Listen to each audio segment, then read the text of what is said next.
निकलेगा तो हमें उजाला मिलेगा। लेकिन ये सोचिए कि हमारे जो पहले के पूर्वज थे, जब बाबा साहब अम्बेडकर जी का जन्म नहीं हुआ, उनका जिंदगी जो था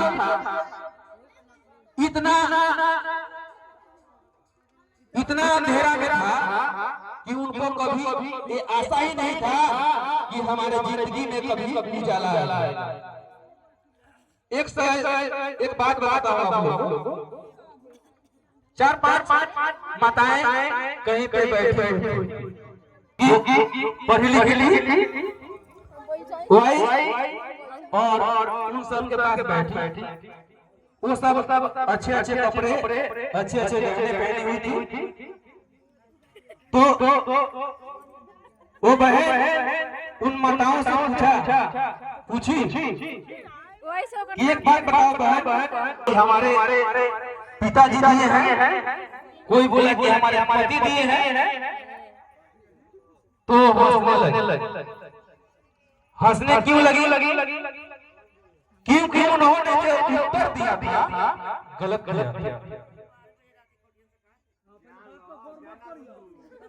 जो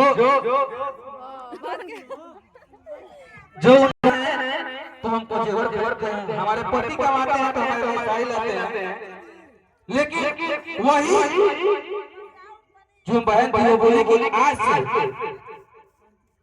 बहुत साल पीछे जाओ, जब इस दुनिया में अम्बेडकर नाम का महान व्यक्ति का जन्म नहीं हुआ,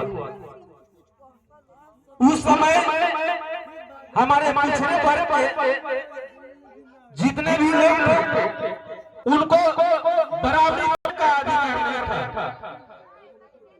जो हमारे माताएं थी आज इतनी अच्छी साड़ी पहनती हैं कि उनका पाँव भी नहीं दिखता है। उस समय ऐसा नियम बनाया गया था कि जो पिछली महिलाएं हैं वो अपने घुटने के ऊपर ही साड़ी रहेगा, घुटने के नीचे साड़ी नहीं जाना चाहिए। तो जब ये बात आपको बताई तो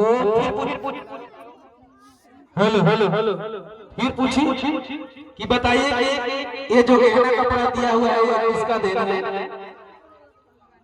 तो वो लोग बोले आप ही बता दीजिए कि किसका देना है। तो वो बोले कि ये आज कपड़ा, गहना, जमीन, जायदाद, गाड़ी, बंगला, ये सब आपके पास रखने का अधिकार दिया है तो केवल और केवल डॉक्टर भीमराव अम्बेडकर की बदौलत है। निजी संपत्ति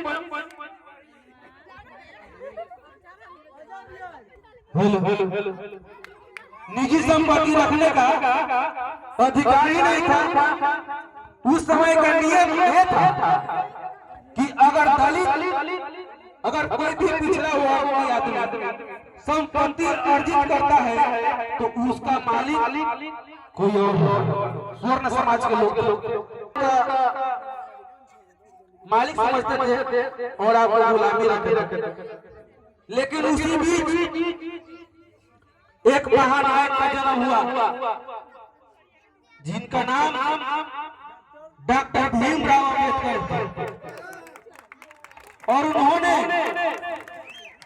बहुत ही अच्छा एक बात आपने सुना होगा, बहुत सारे मजाकिया लोग बात करते हैं कि बबुआ तुम स्कूल के पीछे पढ़ा है, ऐसा सुना होगा। तो हम लोग उस समाज से आते हैं जिसका उद्धार स्कूल से पीछे से ही हुआ, क्योंकि हमारे जो पूर्वज थे डॉक्टर भीमराव अम्बेडकर उनको स्कूल से बाहर बैठाया जाता था पढ़ने के लिए। उस समय इस देश में छुआछूत चरम सीमा पर था भैया। जिस रास्ते से अगर दलित गुजर जाता था उस रास्ते से दूसरा व्यक्ति को गुजरना पाप। एक खान सर का मैं वीडियो देखा इस बात से उन्होंने कहा कि अगर दलित से आप छूट हो जाते हैं तो आप ताकतवर हैं, महान हैं, अपने आप को देवता समझ रहे हैं, तो आप उस दलित को छूकर पवित्र कर दीजिए ना। आप पवित्र हैं, वो छू देता है तो आप अशुद्ध हो जाते हैं। तो भाई आप शुद्ध हैं तो आप छू दीजिए कि ये पवित्र हो जाए। लेकिन ये सब हमारे पूर्वजों को मूर्ख बनाने के लिए दंड पेश किया गया। उस समय ये भी अधिकार था कि दलित का बच्चा पढ़ेगा नहीं। अगर दलित